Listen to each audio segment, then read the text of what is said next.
Hello. Hi, Rabbi. How are you doing? Oh, okay, cold. Cold? Oh, Kiva keeps it between 62 and 64 in the house. Gotta get that thing to stoke the coals. Yeah, I would like that. Rabbi, I wanted to ask you, you mentioned with my granddaughter's name and my daughter's name, is that okay that they are the same? I wouldn't say it's not okay. It's just that if in fact in the Ashkenazic tradition we don't name after the living and we wouldn't use the same name that way. But if that's the name, then that's the name. I'm not convinced, though, that there wasn't some corruption along the way. Maybe I'm wrong, but sometimes that happens as well. Corruption meaning somebody remembered a certain thing some way and it didn't turn out that way, or some information came.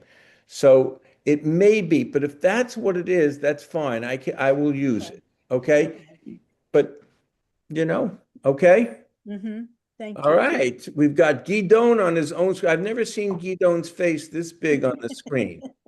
Yes, Simca is going to be coming later.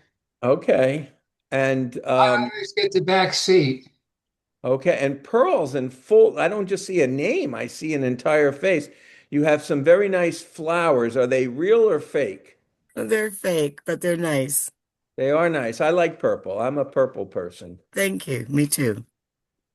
So good. We're gonna just hold Just want to say here, hi to Pearl. Where's Pearl? right there. Hi, I'm Marion. Just wanted to Hi. face. Thank you so much for all your help. Sure. I don't understand why that one class doesn't work for you. Me I neither. I Me can't neither. imagine that it's Canada that makes the difference, but I don't know, but I did watch the one you sent me, and it was, good. Pearl, are you in Canada? yes, Toronto. Oh, wow. All Okay. right, nice to meet you. You too. Thank you. Thank you. I don't think well, I definitely don't remember knowing it. I may not have ever known it, but welcome. So you're Thank on Eastern time, right? Yes. It's Yes. 8 o'clock afterward there. Okay. Yes. We're gonna need to just hang for a few minutes because one person at least who was in the class normally was just at Minion with me and we came back. So I just told him I would give him a little bit of time. My intent tonight, though, given my personality, it doesn't always work that way, is more to, if you want, I found people don't always want to say something, but I want to give, you've now watched the last few weeks, the last, I guess, what is it, 2.5 weeks since the attacks came. And of course, it's the attacks, but it's the background to the attacks and it's the different things you've heard from me, and I certainly will either reiterate if I think it's important, or I will answer questions or offer a thought if it's even, something that I haven't said before, though, I'm surprised. But I will tell you, and when Paul at least comes in, I did compose and post, it didn't come through yet, a new article on here's Paul and Ben. Oh boy, we get them both. Paul, did you go through red lights to get there on time? Am I going to hear the whir of a police siren in the distance? And He's in the kitchen right now, writing up a ticket. I'll give him a donut or a pastry or something. Ben Goldstein. So Oh, I just started a little bit, and I didn't start anything, but I gave a little introduction. I do want to again, Paul. I'll just repeat that for you and for Ben, that I wouldn't mind if you had each had more to say about your thoughts. I might react. I might do something, but I was saying that I did post something on um, the um, the Times of Israel, and as I did it, I ended up seeing the article I wrote last summer. And in last summer, after the Israelis had conducted some strikes, my article was, Mr. President, please bomb those nuclear sites. And it was one of my shortest ever So articles wait, or the speaking. Jews are controlling the United States? This is amazing. You have no idea how much influence I have in the world. Not why limit to the United States? Uh, I have enough trouble influencing anyone in my congregation or in my family, let alone the world. It's one of the humbling elements when you think about things and you feel like you can articulate those things, that nevertheless you're a speck of a speck on some level, but we are Yeah. together and we learn together, and I hope that, and my guess is that for those who've come back to this class or other classes, that you feel like you are getting something from doing it. So there is where it lies.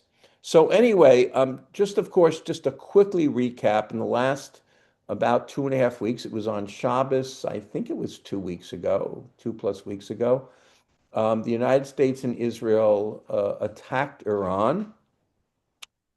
In that first strike, they killed the Iranian leader and they killed a number of people in the staff, and the debate has begun. And secondly, although there unfortunately have been some people killed, and Israel is still attacked. I mean, the sirens go off and people go to shelter roughly 5 times a day. And there's some damage, particularly from the drones, and they're facing Hezbollah as well. I think from a military point of view, it has exceeded all expectations. Um, we did lose I never liked this word, but killed 6 servicemen, and in a plane crash that was not hit but just fell, or something happened in the sky there. Mhm. And there have been other injuries, but given the magnitude of any war, but I mean, any war, but this war in particular, the amount of casualties have been very few on our side, and the number of bombings, I think, have exceeded like 5,000 targets that have been hit, which shows you how powerful Iran's regime's military had been developed over these past years. So outside of that, for right now, I'd rather hear from you, whether it's supportive, whether it's not supportive, whether questions, whether you have thoughts about what will be and how it is. I'll do the best to both share with you, because I do watch news when I can, and read and have my thinking, which after these many years is not inconsiderable. Yes, Paul. Let me, quick question. The cluster bombs that Iran is using currently, weren't those deemed to be a war, like illegal weapon? Like they were thrown. I mean, I know they're using them, but I was just curious that those were thrown out as being a weapon that you can no longer use. Sure. So under general rules of war in general, you can't attack civilians. You can't use civilian vehicles, uniforms, things like that to pretend you're a civilian, only to attack civilians. And you can't use bombs that are indiscriminately fired and can simply indiscriminately kill people. Your targets are supposed to be within the rules of war, military targets, and those things that support infrastructure. You can go after energy, you can go after whatever. That's I legitimate was just war. I was just curious because it's a weapon that theoretically the UN and everybody's disavowed. You can no longer, and no one's you haven't heard anything being brought up in the United Nations about Right, that because particular. right, because the general, my view, not just because I'm a Jew, a rabbi, is that if Israel isn't doing it, then they won't make a fuss Nobody about it. cares. And the if second to Israel, if the Americans are doing it, Right. because there is this anti-Israel, anti-Semitic, and anti-American. And, these things are so surprising, given that Israel and the United States is a democracy, are both democracies, even when they're messy, but they're nothing like these other countries. And secondly, that both Israel and the United States end up doing support work and sometimes the dirty work. The United States has been an extraordinary supporter of Europe. It has gone to two world wars. Each case, the United States was attacked, but in some cases, they put themselves in a position to be attacked so that they could get into the war. It was a bit of a way to do it. We had in the World War One, if you don't know, but I'm a history, major. Uh, the Lusitania, I think it was sunk, um, and in World War II, President Roosevelt couldn't get through a Republican isolationist Congress to get to war, even though he believed he had to join it for the reasons I generally outlined. It's better to fight your enemies when they're weaker before they get stronger. But he got involved, among other things, the Lend-Lease uh, program. Some of you may know it from history. I don't know if any of you would have been around at that time, but he ended up through a way of getting ships to England. And of course, those ships were vulnerable, particularly from what was called German U-boats.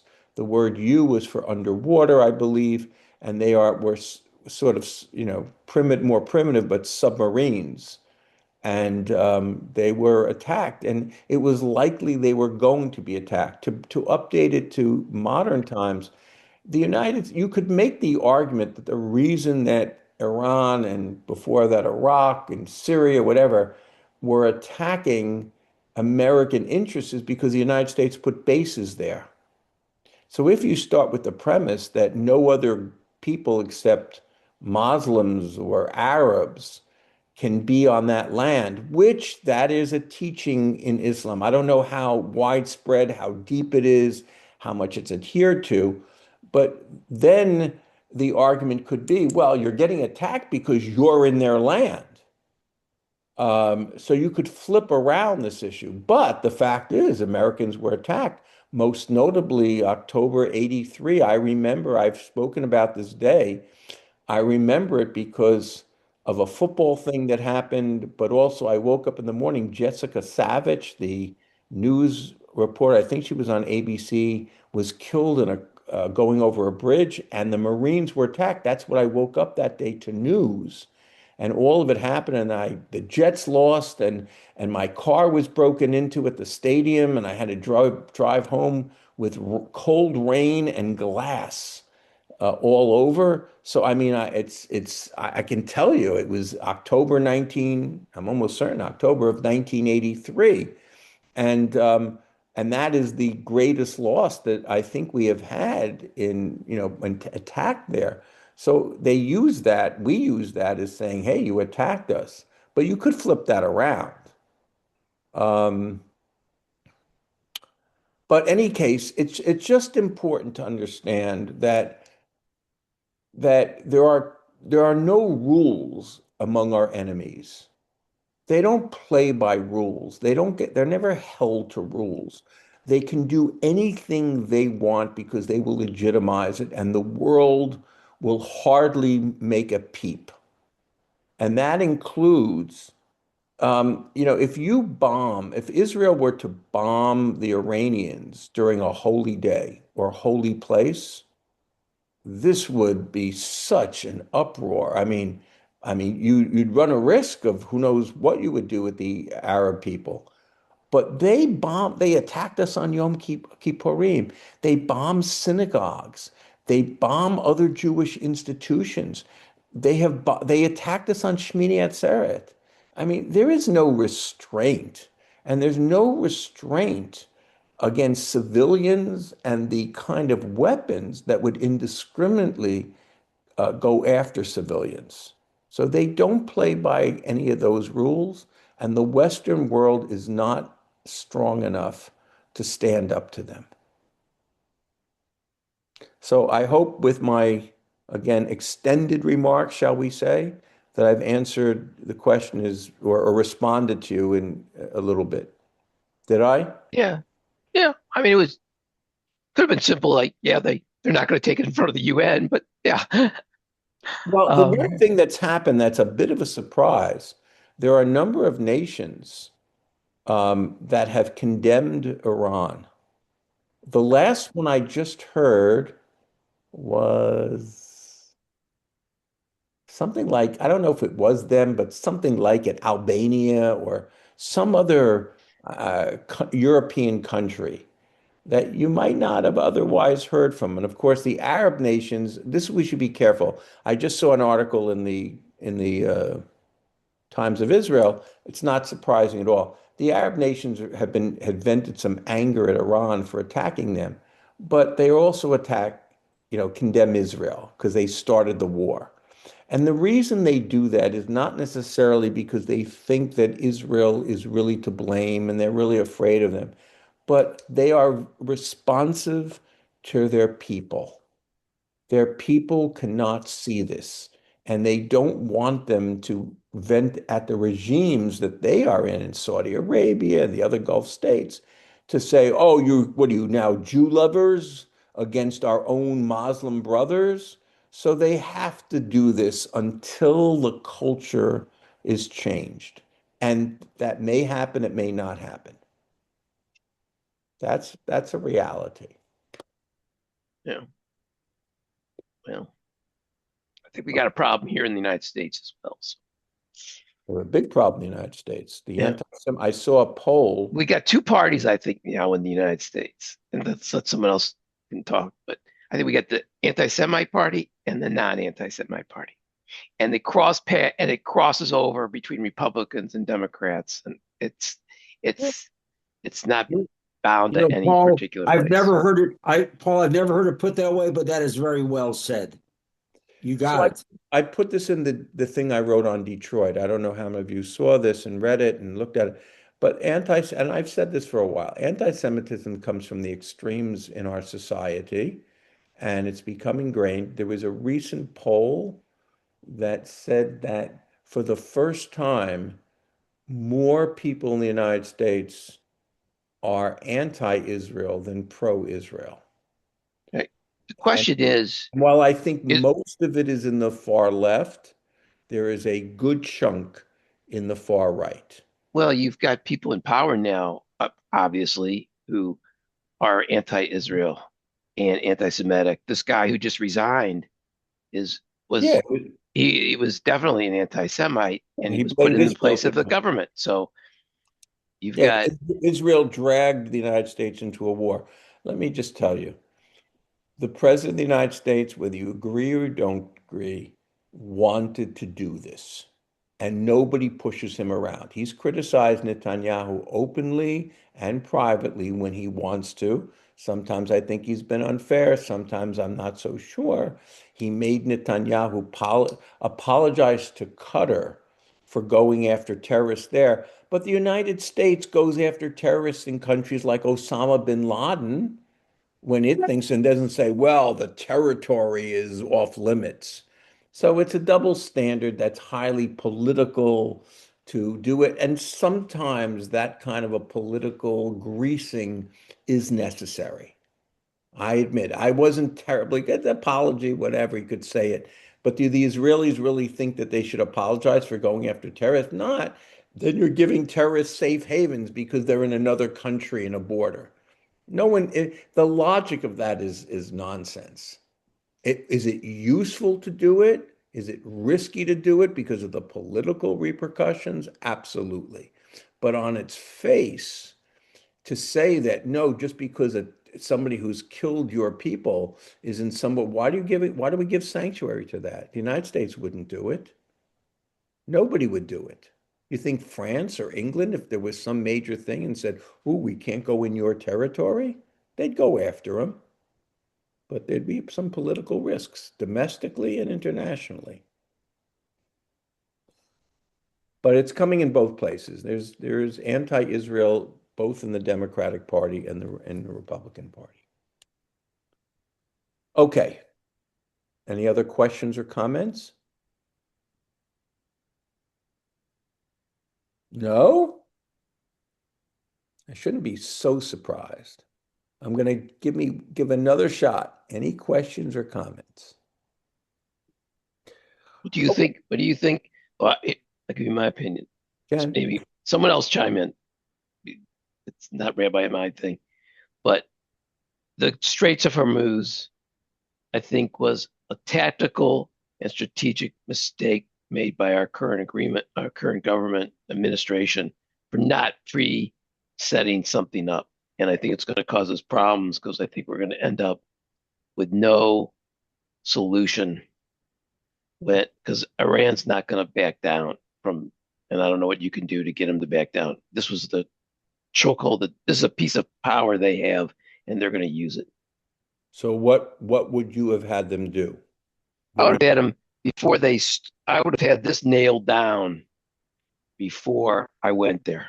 It's How? one thing to have gravitas, but you've got to have some thought process behind going in. It was not a bit. I'm not against them going in.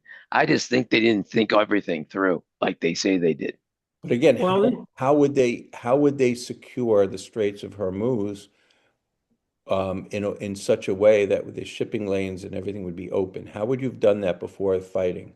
But you would have done it by setting up your coalition, like the same as George W. Bush did, Okay. before you go into a situation like that. Okay, that's a broader kind of a statement. I think that's a reasonable criticism that perhaps the Europeans and others wouldn't be saying no if there was an attempt to bring them in earlier. Well, And he alienated every ally we had with tariffs, with causing the problem with Greenland.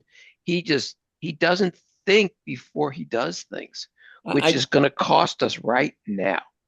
I don't know if I agree he doesn't think about that though I am open to that possibility.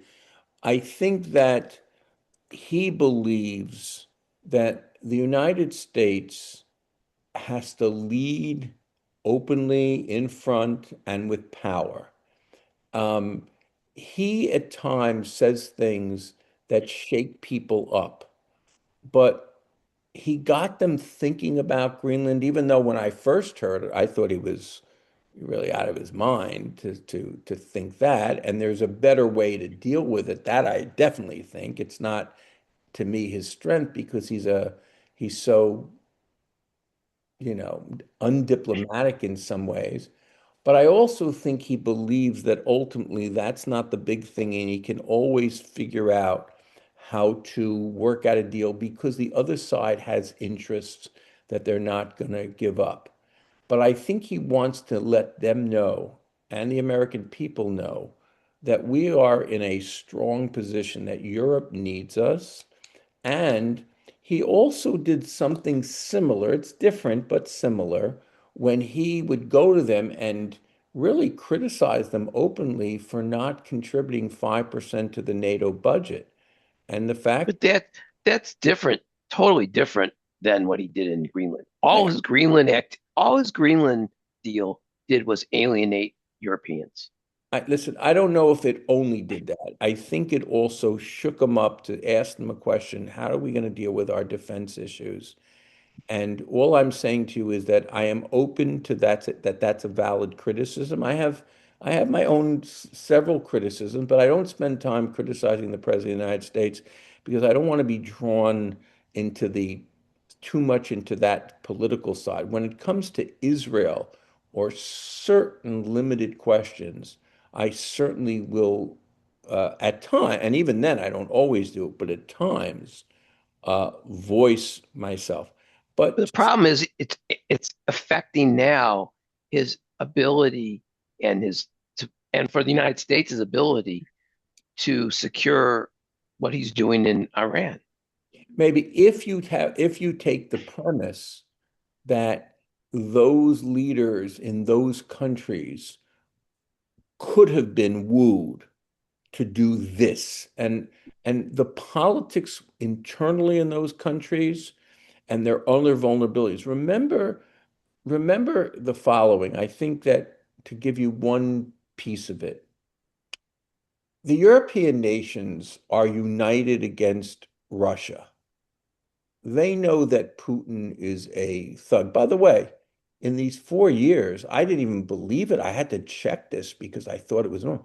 The Russians have lost more than 1 million soldiers. And then I went on today. I said, well, what is the population of Russia? And the population is about 150 million. It's about less than half the size population of the United States. So equivalent, that would be more than 2 million soldiers. And then I said, well, what's the population from like 15 to 40? And it's about a third of the country, a little more than that.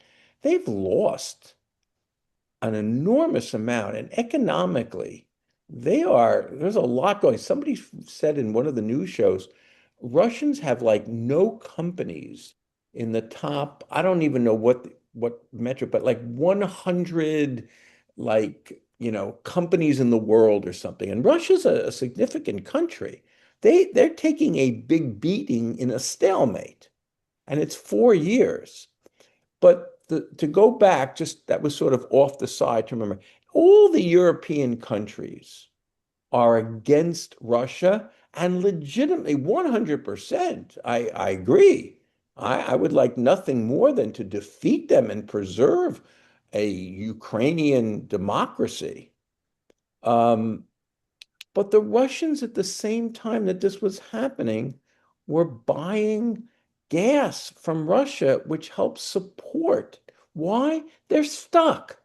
Their energy policies put them into a corner, and their ability to get oil and get it through. So they supported this pipeline with Russia while they were decrying. And who came in? Who came in? It's the United States, even if you think we haven't done enough, which is an argument. Some think we've done too much and think the Ukrainians have a corrupt government, so we're wasting a lot of money. Other things we should have gone in quicker, both in the President Biden and President Trump. If we had gone in with more early, it would be different. What I'm trying to say by saying this is that the Europeans, out of their own interests, and other countries do this, out of their own interests, undermine the very things they say about their own security. They want the security. They don't want Putin doing what he's doing. But if it means that they'll pay higher prices in the gas, then they're not willing to do that because politically, internally, it would probably mean the end of whatever government is ruling. So I think the issue on whether or not, had we done this differently, the Europeans would have joined us. I don't know the answer. I'm a little skeptical. I'm a little hopeful that it could be done better. I just don't know if they have the political strength to be able to oppose things, and that either they need outside help from the United States, or they get clobbered like they did both from Russia and from going back to World War II. They've not been willing to show the muscle that's necessary to stop these things. So I'm skeptical about that. On Well, the other the hand, French are going to run out of white flags. go ahead, what? Now, well, the French are going to run out of white flags. So I sort of agree with you that because they have a lot of rifles to sell that have just been dropped once.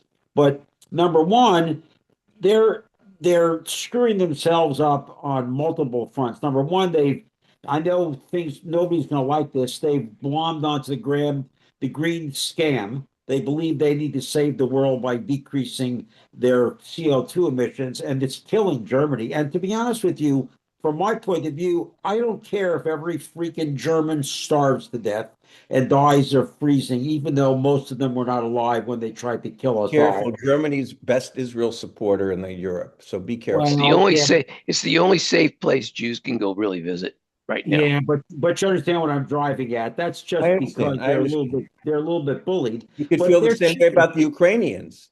Yeah. Right. Oh, dude. No Well, love I for don't. that. We should not. My mother's family was from Kiev, and I may still have cousins that I've never met or vaguely heard about in Ukraine if they're still alive. But the whole Ukrainian war is a democratic money laundering scheme in the beginning.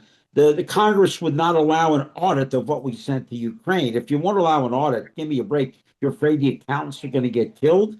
But the point is, Europe is they're pussies. They want us to continue to protect them. They don't want to pay for it, and they don't want to put their men or women up as soldiers do. They're not interested. Germany was asked to send help, and they said, "Oh, our ships are no good. Oh, and the shipyard only works 9 to 5. We can't get our ships together." There are more horses in the United Kingdom's military than there are operating tanks. That was a little thing I learned recently. So they don't want to, and President Trump might have asked them to join us earlier, but they were not going to. They're not interested. The other problem is they've allowed several million Muslims to infiltrate and join their society. One of the reasons that Great Britain didn't want to let their bases be used for our airstrikes is because their Muslim legislators were against it. They will not fight Muslims anymore. There are too many Muslims in their country, and I mean, the mayor of London is a Muslim, and it's so they're not interested. They want us to be the big brother that protects them at minimal or no cost to them. They would never join us. They don't want to die for us. Japan just declined to contribute ships, and my feeling is we don't need the Strait of Hormuz. Yes, it is a strategic choke point. It is a problem, but it's not as big a problem for us as it is for them. So let there not get any oil, and when they freeze to death next winter, they'll think, well, maybe this was a bad idea, and they're afraid of Russia.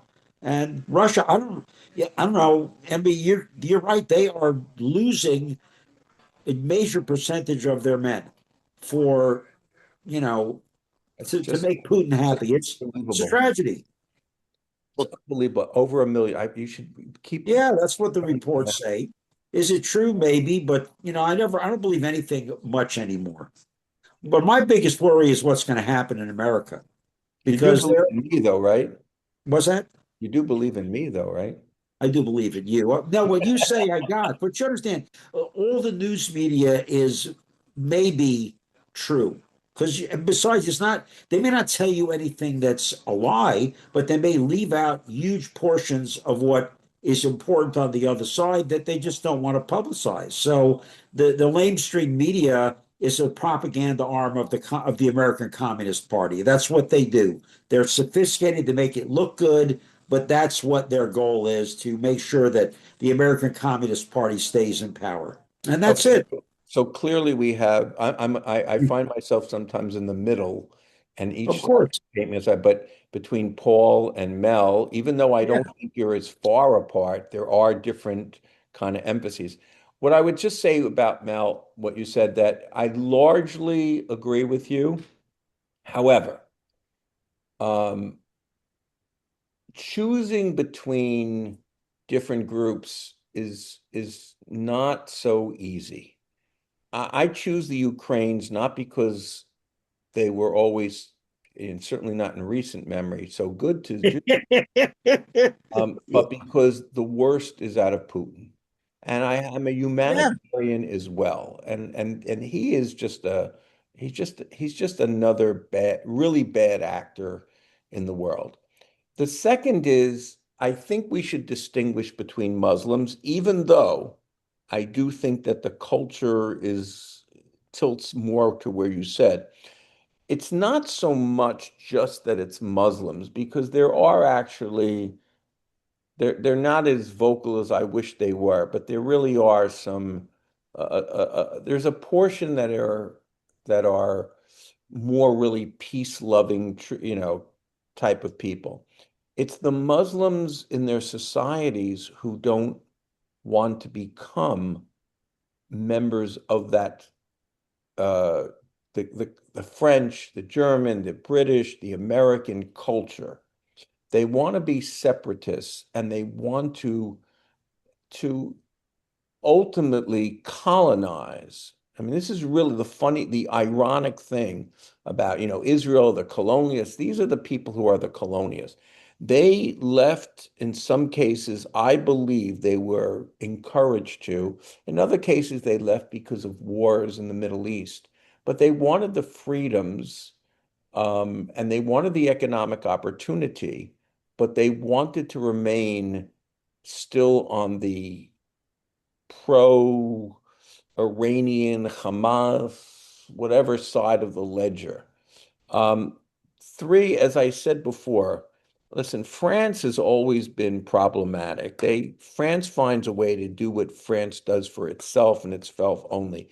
And that brings us back to a bit of thinking that Mel expressed. I don't know if he's still listening, but I'm here. I just have to do some stuff, that's but yeah. okay. But I think we should never say something like, well, we don't need the Strait of Hormuz. The world needs us. And if we think that we ourselves are just going to take care of American interests, like any other dynamic, the more you think about yourself and don't feel you have any responsibility beyond that, you're going to find that that bites back. On the other hand, you can't be so much for everybody else that you don't take care of business at home, because that's an imbalance as well. Both of those tilting extremes cause everybody to lose. So I do think we should, even if others don't help us, I don't think it's a bad thing for America to say, okay, you need us, you need our military might, you need our economic might, our ability to innovate. You need all sorts of lessons. Now, does it mean America, the United States, is perfect? No, I don't think we are a great nation in sometimes the ways that people ignore the pitfalls and failures in our history. But I think we're a pretty good nation, not only to me, measured by the people who want to come here, always have wanted to come here. Yes, there are a few who want to leave. One day I hope to leave, but I'm not really running from America. I want to go to Israel. But, and there are people who aren't dissatisfied, and for one reason or another. And three, some of those people who go to places like Europe, they get to go and enjoy certain things there because Europe hasn't been contributing militarily. Once you start increasing defense budgets, once you start dealing with the realities, you may find out living in Europe, they have to cut off some of these social programs that they have been doing. Everybody goes, oh, Europe is the model. Europe is never a model for me. I, Jews had bad experiences in Europe until they prove themselves otherwise.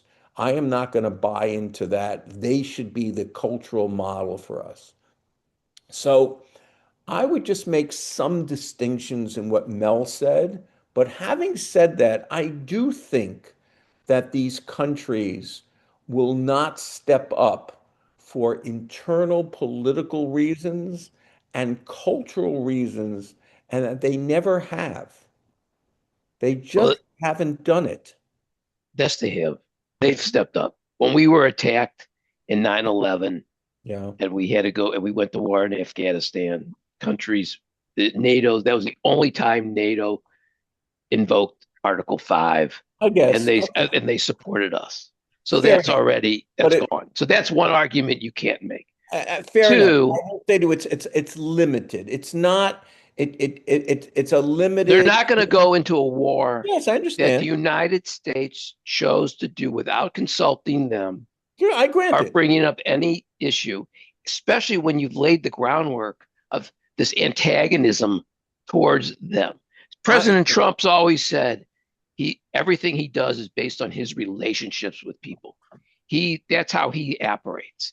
And he basically toileted the relationships that we had with Britain, France, most of the EU. Who did he keep relationships with that he liked? The guy from Hungary. Has Hungary sending any troops? No. And that was one of his big guys. I He can't actually remember has his a name. decent relationship, I think, with for whatever you think it's worth, with Italy. I think And they're that not sending anybody either. but I don't agree that I think toileted is a strong word. I think what he's done is he's roughed them up a little bit, but I think that these countries Well, that the thing is, and the other thing, wait, let me finish. The other thing don't, is the Straits of Hormuz is affecting our prices here because oil is bought and sold on the open market. I mean, we hear it everywhere you're talking about, from Fox to CNN to yes, yes, Newsmax to everything. absolutely. It's And gone up so if 75%, 75 right, cents, I mean, 75 cents, I mean, the yes. only people making money on the oil right now are the major oil companies. And I haven't gotten any dividend checks from any of them yet so far. So I'm assuming they're making the money off the price of oil being $100 or more a barrel. Maybe. I think also investors are making money. Well, yeah, whoever puts their money in the stock market and buys their stocks. But that's who's making the money. Right. And we're paying it because it's global market. If you read the book by Tom Friedman, The World is Flat, it means that we live in a world that is no longer, you can be an isolationist. Right, I agree. So that's why I said before, we can't just think that way. I think that's a bad, Hillel said it. If I am not for myself, who will be for me? If I am only for myself, what am I? Right. And he didn't even get to the point, if I'm only for myself, it's gonna, what, even if you took out war, just trade. Let's say you said, I don't want to trade now, I'll be for myself. Trade is good for everybody. Right. So what I don't agree with you is whether I think two things. Nations have interests and they get over the ruffled feathers between individual personalities. And B, it may take a little time. In the moment, it can be, not as good. And B, whether or not they would have stepped up, even if they were consulted. I think that at least is an open question. And I admit I'm a little more skeptical. And one of the reasons I'm skeptical is because it involved Jews and Israel. And I think Europe is hopelessly either anti-Semitic or warped with that influence behind it, as well as its own self-interest. Well, I that's the problem. We're going to have that problem here too, though. I mean, we're going to have yes, but I understand major that. issues with that. But my point, and you said you are in general support of what's going on in general Right. with qualifications. I just want to say, as people think through this, they have to ask the question. Would it have been better, including the anti-Semitism, if we hadn't attacked them? And my No, answer, I think we all right, agree, at least right. everybody around here, I think would agree that Iran with a nuclear weapon and a ballistic missile capacity to cover it, it was a horrible forecasting in 5 years. We would have been Yes, terrible. but I'm saying even if for some reason that didn't happen, it's why I didn't agree with the JCPOA, is because the funding of Iran to be able to inflict the kind of terrorism on Israel with Hezbollah and Hamas and wherever they would sow it, if they had the money and they said, okay, we'll just take the money you offer, but we'll do that and we don't want to stop there. And who would stand up for Israel? No one would. Nobody. So as a Jew and as a humanitarian, I can't accept that the premise that yes, there is anti-Semitism, and it's becoming entrenched in the United States in a way I never thought of because I didn't grow up. And that when I grew up, it was all sort of behind me. And then I went to the history books to see the different decades. You go back to the 20s with Henry Ford and Father Coughlin, and probably, although there's a bit of a debate on Lindbergh and others who were, I saw in another article, were listed more than I even knew. Um, but we've had that anti-Semitism. I thought we were behind that even after reading it in history. But this surge, I don't think is temporary. I think it's entrenched, and I think it's entrenched in part because we don't have enough people for their own reasons. Some of it's political, who are willing to stand against it. And I think it's bad for the country because how you treat the Jews historically has ultimately been a sign. We are what are called the minor birds that go into you know, Canaries. the canaries, right? Canaries in the coal mine. Coal mine, right. They die when they smell get infected by it and they go in before, and then that's what's happened repeatedly. It will be bad for America, bad for the West, and of course, bad for Jews. And I think I don't see I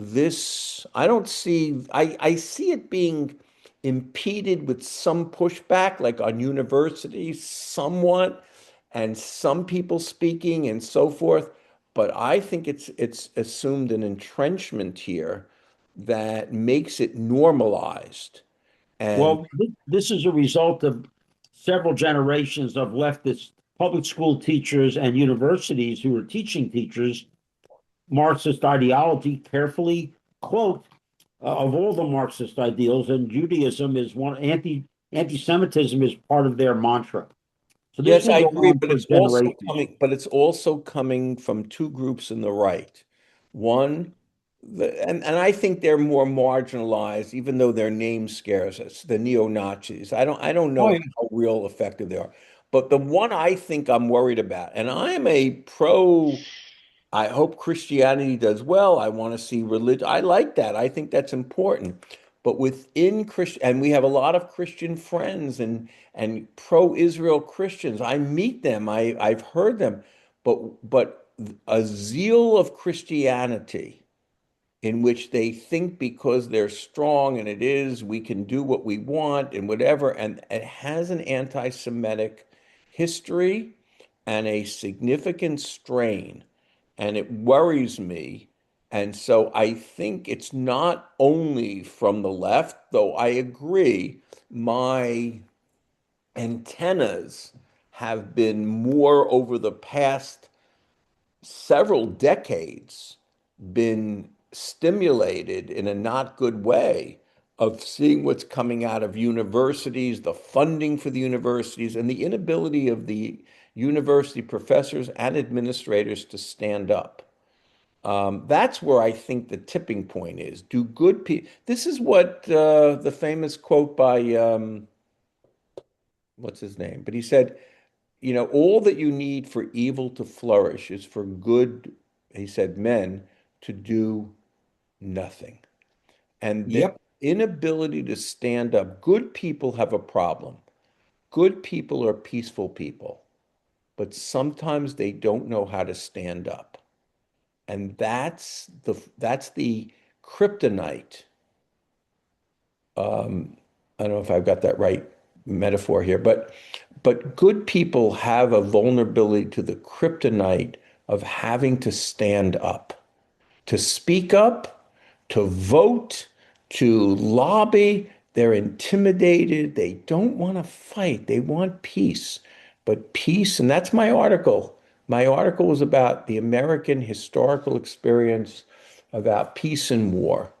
It won't surprise anybody who's gotten to know how I think and speak, but I don't expect that people focus so much on what I think and say. But the article that I should have in the Times of Israel is a reminder of that inaction in the face of evil And if you don't think Iran was evil, then we're going to part company right there and then. And I think it by any measure, Iran is an evil regime. It's evil to its people. It's evil to the people in the region. It's evil to Jews, to Israel. And it has an ideology that it's willing to die for its regime people and acquiring the means to do it. I don't see them as being any different than the Nazis. So the question then all boils down to what happens next? Well, I don't know if that's the only question. I think you, That's the major one. well, What are, no, what are you going to do next? the first question is you don't get to that question in that way if you don't do something. And we did do Well, we're something. doing it. So what do we do that I that think fixes it? I think two things have to happen. I think that the leadership and the country in the short term has to get hit hard. It's infrastructure.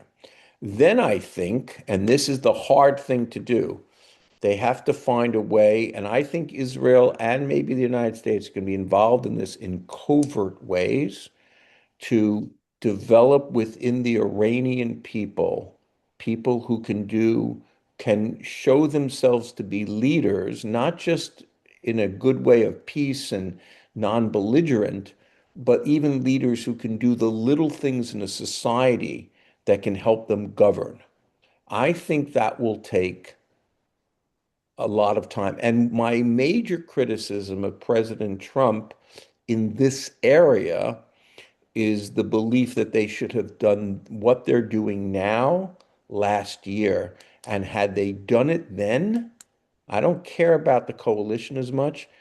If they had done it then, there'd be 30 to 40,000 Iranians, opposition, some of it leaders, that would be alive today that could be that basis. I don't know what kind of true leadership ability is in Iran. There are some who are living outside of Iran, who may go back, may not go back. I don't know how that's going to play out. I don't think anybody can know that. But I think first comes first.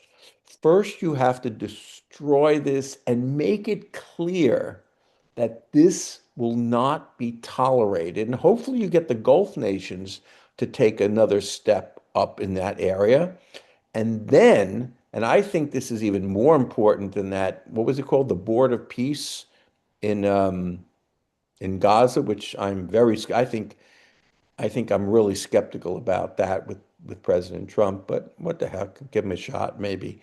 But if you could get one that will work in Iran, get people in, get money in, get investment in, and train Iranians to assume the kind of leadership, and they have a cultural history. They're able to do this, but do they have the people and how long it will it take? This you could be talking about many years. And the American people are not patient. They don't like, you know, longer problems. But I think it's a long-term issue, and I've thought this from the beginning when I had to assess it. But militarily, we have to crush these people. One of the things I put in, there's a terrible there are a number of things that I think are just dangerously wrong in terms of statements. One of them is that wars never solve anything. Now, let me be clear. I think we should be careful and in some cases reluctant to go to war. But war was the only way to solve Nazi Germany, and war was the only way to defeat the slavery system of the South in the United States. So, at least for people who use that mantra, they need to ask themselves, is it really true?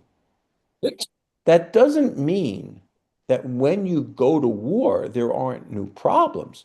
The United States, after war, it's in my piece as well. In World War I, for those of you who are not knowledgeable about history, the Allied nations demanded reparations from Germany.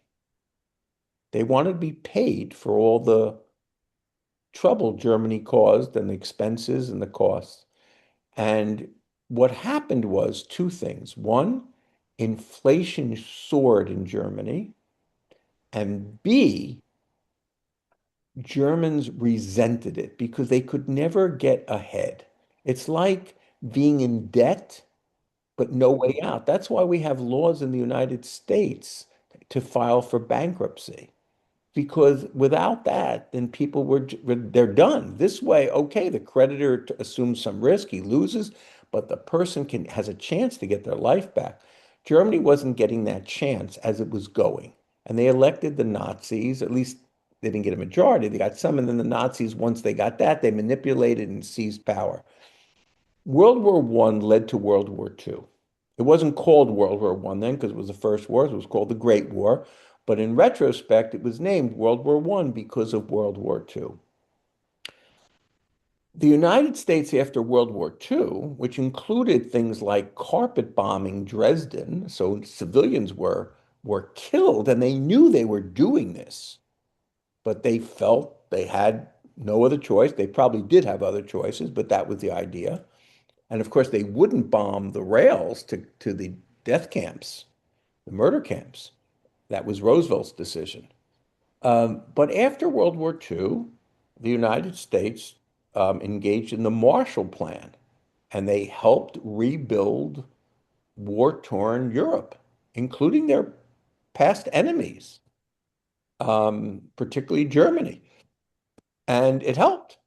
So if the nations after this first destroy the enemy, destroy the infrastructure, I hope they don't destroy too much because the next one will need it, but get them to a point where they really surrender or are killed and destroyed, and then build and use money like a board of peace or Marshall Plan to help build up a an Iranian people that would be at peace with its neighbors and probably be supportive and grateful to Israel.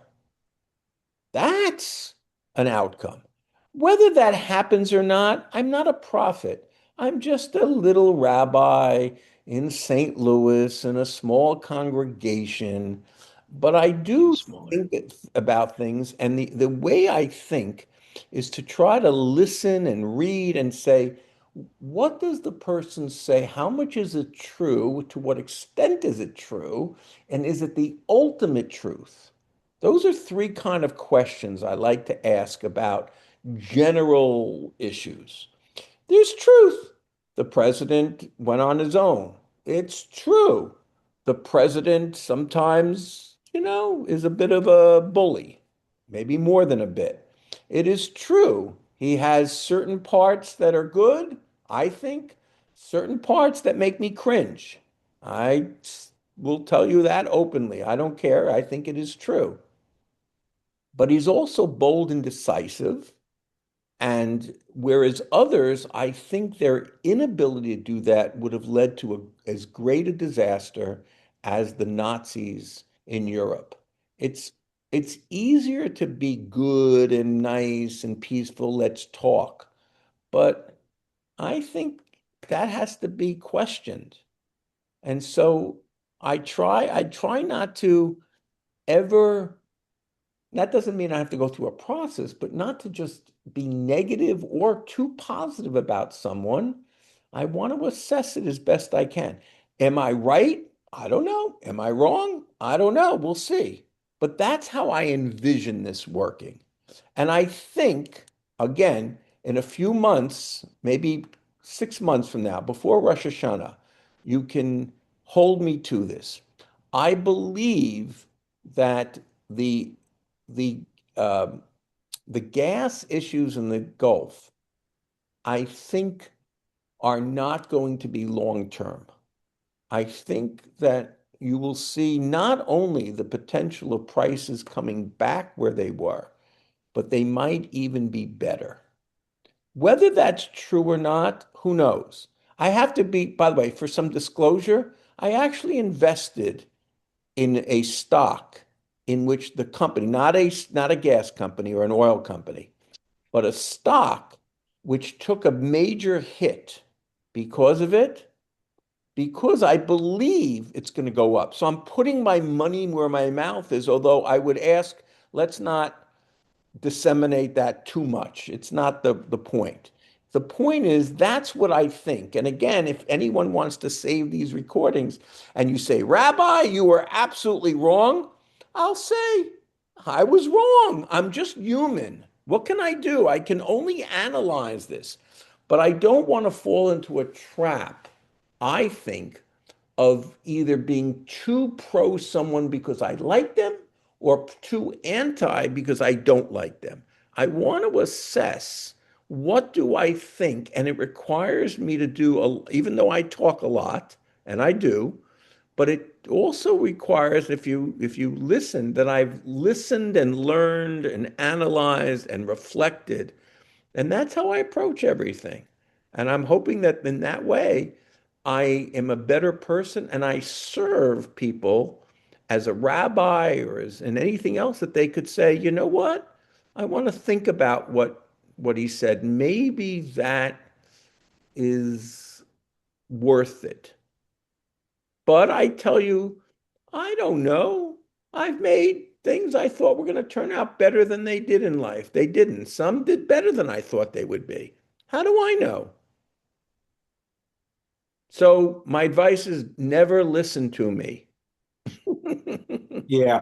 So, Teddy Roosevelt said, speak softly and carry a big stick. Well, Trump missed the first part, but he's certainly using the big stick. That's That's true. for sure. And, I have cousins in Canada. They're all whizzed out about the 51st state stuff. I said, you don't really understand. This was a negotiating tactic. It's talking. There was no way we were going to make Canada the 51st state. Then the Greenland thing, it's a negotiating tactic. He needed a better deal. And he's not perfect, but no. I Oh, think look that's at true, but with Trump, you never know. And B, the other thing yeah, I'll just tell you is I don't think it's only a negotiation. I think it just pleases him. I think he may likes well be being a real, sticky badass. to people. He's a badass. It enhances his ego that you have to do that. So I think he gets some delight that, and we do have Pearl from Canada here, from Toronto. Listen, if I'm a Canadian, I would be pretty miffed by that. And the Canadians in hockey games, when the Americans played already, were booing the American anthem because he ran. But look, Yeah. the Canadians, I hope, and should know once again, presidents come and go, prime ministers come and go. The United States and Canada have such a largely great relationship. It's unlike there's never been a war between us, and there won't be a war. We are aligned even with our differences. And in fact, if it weren't for the borders and a few things here and there, you'd hardly know there's a difference between us. Maybe they say, organization and A and a few whatevers. And I understand there are different. The socialized medicine system is definitely a difference. But I have to tell you, it's not just that. The Canadians have a difference between the eastern provinces and the western provinces. So this is not a way, we look at it, Canada as a whole. Yes, Canada has had over the years, for the most part, a more leftist government. United States has gone left, a little bit right, back and forth a little bit. We're not in trouble with Canada. The best, you have a few things over tariffs and trade issues and things like that. But Canada, they know how important the United States is to them, or they should know, but I'm pretty sure they do. And they can take advantage of the fact that they can, have differences and not have to commit because they know you're not. But if there was ever a problem, and the United States, we love the Canadians. We just really do. And I don't really, there's no problem. And the state, the populations that live at the borders, this is not just theoretical. they cross and go into each other's territory and visit each other and When the governments will allow it. Yeah, when the governments will allow it. they're not doing it. The worst thing I remember when I went to Canada, I've been there a few times, but the last trip I took, which was a number of years ago, my kids were, it's got to be 10, 15 years ago. I crossed in and or I was crossing in and with some issue about my passport. I don't remember exactly what happened, but I had kids and they had to check me out because it could be possible I was taking my kids theoretically from my wife to find haven in Canada. I don't know whether this is coming as much from each side or which side really, wants to. But okay, you have things. You go to the border, you have lines at the Peace Bridge or wherever you may have. But this is a nothing, Canada, the United States. Are you kidding me? That's nothing more than a husband and wife having an occasional squabble. There's nothing more than that. It's family.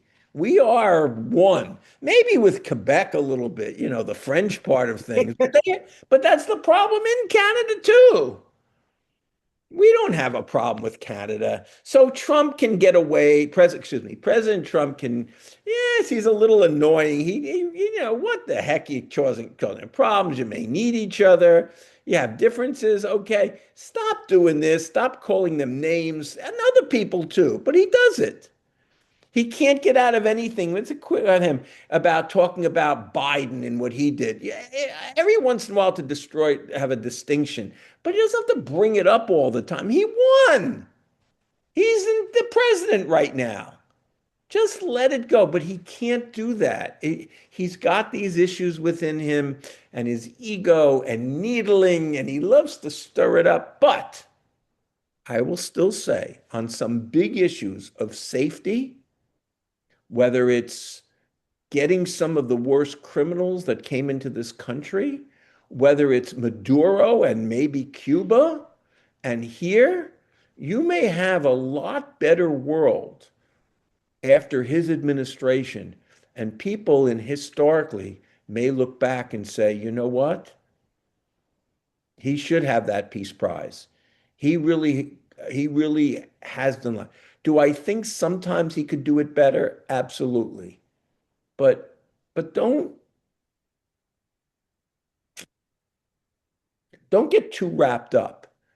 And I would say the opposite. Don't you, he has people around him who cheer everything he does. They can't do anything without saying, "Oh, President, he's not the greatest. He makes mistakes. He does, don't get too pro." I'm not with I have certain congregates, not as many, that I know of who are really pro-Trump. Everything, boy, for years. And we have a number who I know were anti-Trump. I'm neither of them, although I admit, when he first ran, I was a no Trumper. And by the way, just to round this out, for Israel, he put the capital in Jerusalem. I didn't think it was too consequential, but symbolically.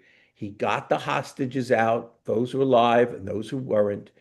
He knocked the nuclear reactor out, and he's finishing one of the most evil, I would say, out with the Nazis, the most evil regime in modern history. And that's not a small thing. Perfectly done? Maybe not. Consequences? Let's see what happens.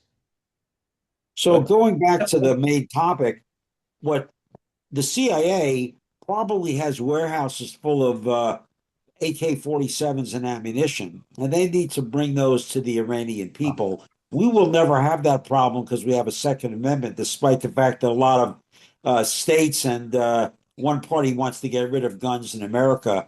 That will never happen in America. The Iranian people have to overthrow their government at some point. We can't go in there and make them do it. But And we can't supply them while a regime can still confiscate them and use them well, that's what the CIA does. The CIA does this all the time. Yeah. Yes, Listen, I'm not really privy to those neither am I. covered But stuff, and I don't read those novels and watch those you know. shows too much. I'm just saying, I think the Israelis and the Americans and maybe somebody else here and there who we don't even know about, maybe saying, but setting the stage. But the first thing you have to do is you have to weaken is not strong. I don't know what I want. You have to destroy Incapacitate the government. this government so that it can't do harm to this because you don't want that to happen. And if we continue to do, but I don't know what they really have. I don't know how many. I don't know how many drones. It's the drones that seem to be the best. I don't know what they have. And I don't know. I'm hoping that our military people know as much as they can and execute and continue to execute because right now, this has been, this is a shellacking. But the bottom line is they still have the ability. They killed two other people tonight in Israel. So it's almost going to be, in my opinion, it's going to be almost impossible to stop them without going on the ground. You're going to have, and the American people won't tolerate it. That's And what so the at the end of the American day, people. what we're going to end up with is Trump in his bones, as he said, he's just going to pull the plug at some point. And we're going to be left with where we are.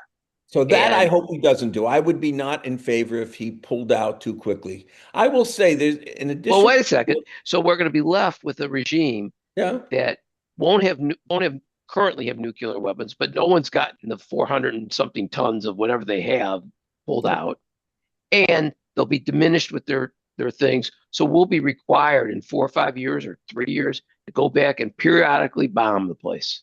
Okay, so And Paul, both and of then the us, downside is going to be both when of we us are don't on record wait. here. No, And the but you're on downs record. I just want you to know we're going to be right. taking this back again. You better, you're on just like. Okay, well Okay, that's my opinion. And then I that's fine. think in That's 2 or 3 years we're going to go back and bomb them again, and then we're just going to have to keep this up because if we don't, you're not going to overthrow them without going on the ground. Either get the Arabs armies to do it, or the population's not going to rise up because they're not going to get killed. They're not going to sacrifice themselves, just go out and protest, and then they get shot. So unless you kill people, you have to take ground, and that's not going to happen. It's Yeah, the Iranian I people that have to actually do think it. that that's largely true, although I'm holding out a little bit that there's other ways. At some point, we never see. I'll give you an example in recent history. All of us, when we were growing up, were conscious that the Soviet Union and the United States could end up in some nuclear war. I don't think any of us in the mid to late 80s ever foresaw a time that the Soviet Union would collapse and the Eastern Bloc countries would be liberated. And then the internal weakness happened in what was almost a flash, mostly through Gorbachev, who accepted it. So the reason I say that is just to be aware, the closer you are to whomever in your country, to a relative, you know all their flaws. When you're far away, you're only guessing. And maybe you're thinking, oh, they'll never go away. I don't know what happens as the Israelis and the Americans keep decapitating each layer on top. I don't know at what point. On one hand, two things can happen bad. One is they never give up. They're trained that way, they're indoctrinated that way, they've lived that way. That's one. The second is they kind of give up, but they end up scattering and reforming around the area. And you have another kind of, groups like ISIS and so forth. The third possibility is that they want their lives back. They actually want to live. And they say, we give up and that's it. And the ones who, even though they were somewhat acculturated, are really open to building a new society and they use some of their abilities to be that the military, the other leadership, infrastructure, and things like that. I don't know what will happen. I'd like to hope for one, but I'm afraid of the other. So I'm not disagreeing with Paul in the sense that it could be not so good. And I am afraid that he's just going to want to get out. The one thing that makes me think he's not going to, but I can't be sure, is by doing this, if he were really politically conscious in a democracy that is divided between Republicans and Democrats, that he could have said, I'm not going to do it. And I don't want the gas prices to do this and whatever inflation and everything else in the economy. I won't do it because I'm hoping still that I can get a majority in Congress for the next 2 years. He put that on the line here politically. And just by contrast, I think actually the strongest Democrat who I think could have been elected and almost was would have been Hillary Clinton. On a social area, she's very liberal, but in her other aspects, and I hate to say this, but I still think it's true, because she's a woman, I think she could not have been weak.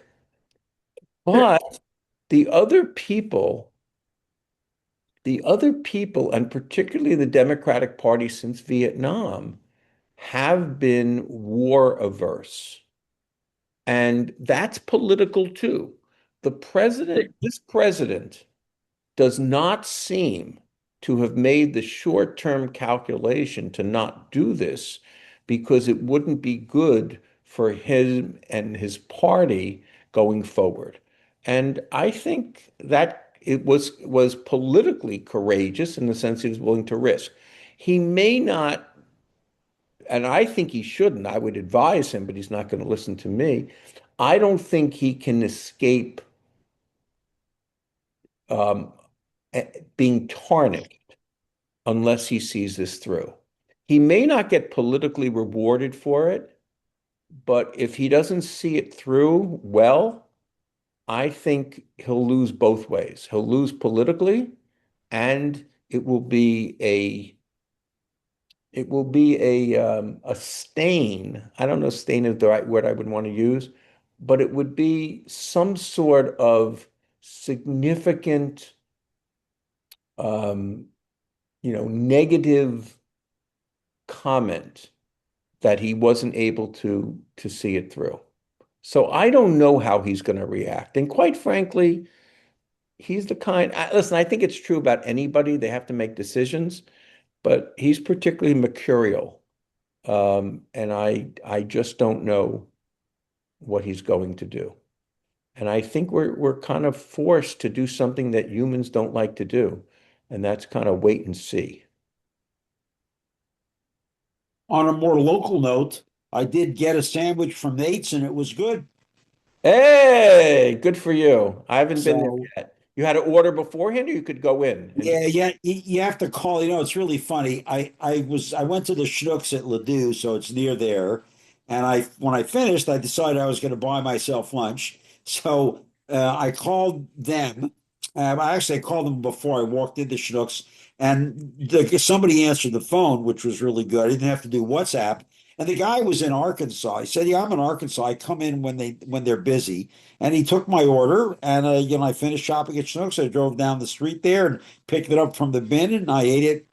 When I got home, and it was just it was a good turkey sandwich. I So I just want to remind you, yeah, your amazing wife, Louise, yeah. Thank you. whenever she went to Cones, would always get me off Okay, yeah, I forgot that, corned but I beef. didn't know where you worked. It's corned beef and turkey combo with Yeah, a little Russian on each side of the bread.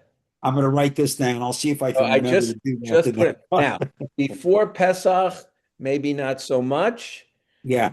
but Well, I did. but Yeah, I'll I just did put ask that in your them. head. They're closed for Passover. I did ask them about that, and I asked them Oh, but about I mean before. Yeah. other catering, and the guy was really vague. They said we can bring a celebrity chef to a party if you want to, but I'm not. So the answer was they're not on that page yet. I was happy that the sandwich was good. It's a little you're paying the kosher tax, but it was okay. But there was nobody demanding a tip. I just want you So to know you're stirring already my juices inside. I'm you can go there tomorrow. if you ever see the comedy show, it's called in Queens. What's it called? Everybody loves Raymond. No, that's the other one. It's Oh. with Kevin James, Queens. I forgot the name of it. Whenever he sees food, he starts to like salivate. I don't quite go physically that far, but if there's Pavlov's something there, reflex, yes. I feel it. Um, however, but good, that's a good note. Let me just end with this. First of all, again, is there anyone who wants to say something particular if you have not yet said anything? Okay, I hope the exchanges were, maybe either good, informative, illuminating, even in some ways, who knows? Um, as for the next weeks, as we move to Pesach, if nothing significant changes right now, I may not have the Tuesday night class for the next couple of weeks. If I feel there's really something where we could go beyond what we've done here, then I will put something out and see what we can do. I would certainly, after Pesach, like to have a class and see. But after having studied this more historically, we are in the much more, because of the situation as well, in the current events, or if you have a topic. Once again, let's see, I'm open for topics. I think Leslie has certainly been engaged with me a little bit. And but if something comes up, propose it and we'll see what we can do. But if no one, I hope you don't mind that we hold off a little bit as we get to Pesach and under the circumstances. Okay? And for Pearl, we'll take Alberta. I've got cousins there that said they'd come over. The There rest of you the go. country is too much. Yeah. Alberta is a bit of a Although you live in Toronto, Hmm. that is Yes. really my favorite city on the continent. There you I'm go. serious. Get in So I touch like with it. me when you come to visit. Yeah, I well, the like chance that that'll I happen like later Toronto this too, month. but But Mel, you and I are Yankee fans, and it was Toronto who beat us last year to go to the. hold it. This is improper. It really should never have happened that there was a baseball team in Canada that won the World Series. I'm not on that page, but that's yet another story. That's okay. The Maple Leafs are having some trouble this year. I'm a little surprised. I'm also a Devils fan, so I have your coach from last year. If you followed, Yeah, but try to remember Quebec would have been another country except for 1% of the population in their referendum. And that was bombing mailboxes and terrorism. That was a major deal. I okay, had cousins that we left we for veered Toronto during that time we period. veered off it again. If anything of this, jars you that you want to add to next time, just write a note or something to yourself so that we can further our discussion. As long as it's l'shem shamayim, if it's for the sake of heaven, not to hurt one another, but to try to learn better and do what God would expect from us, then it's worthwhile for me, and it's always a pleasure to having you with me spending my Tuesday evenings with you as my other ones. Okay? Thank Thank you. you.